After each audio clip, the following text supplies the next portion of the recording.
Hey Christian, first I'd like to apologize because my video quality might not be the greatest on this video because I can't actually look at the screen and see what I look like.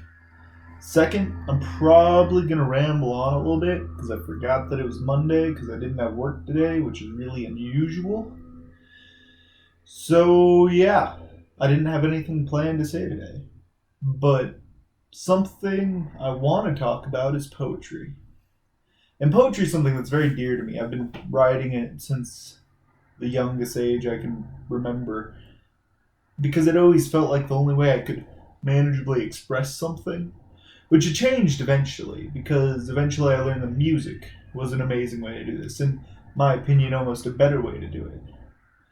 But poetry is something special because it's simultaneously the least concise and most concise way to communicate something. And I say that even though it contradicts itself. But let me explain. So, with poetry, you have the single most concentrated form of English. You have short English, short language that means lots. So, in a novel, over the course of 300 pages, you get a message across. And in a short story, over, 15 pages, you get a message across. But in a poem, maybe 8, maybe 16 lines, and you get a message across. And with poetry, a lot of that meaning is delved between the person who wrote and the person who's reading it.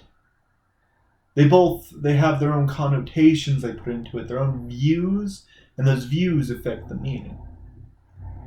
Which is also why I say it's the least concise form of language.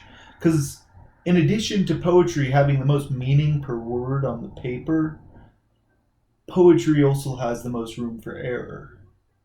When you read a poem, what you can get from it isn't necessarily what was meant by it.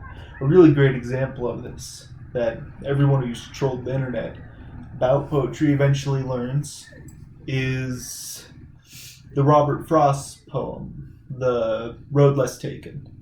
Now, everyone and their mother reads this poem and thinks, yes, I should take the road less taken. But they're really reading the last 3 lines. They're not realizing what the poem was meant to say. The poem was just make a choice.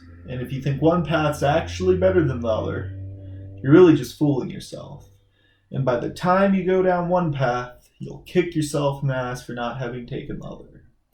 Ironically, even the person this poem was written to interpreted it the way everyone else has interpreted it in high school and in college every time they read the little poem. Joined a war and died. Now, I don't know how you feel about poetry, but I think the fact that something like that can have multiple meanings really makes poetry in an interactive experience. One person telling another person how they feel, and the other person trying to relate to it with their experiences. So, Christian, my question for you today is there any other form of communication you think is like poetry? I don't know, animated short skits, cartoons, movies, anything at all. See ya in another life, brother.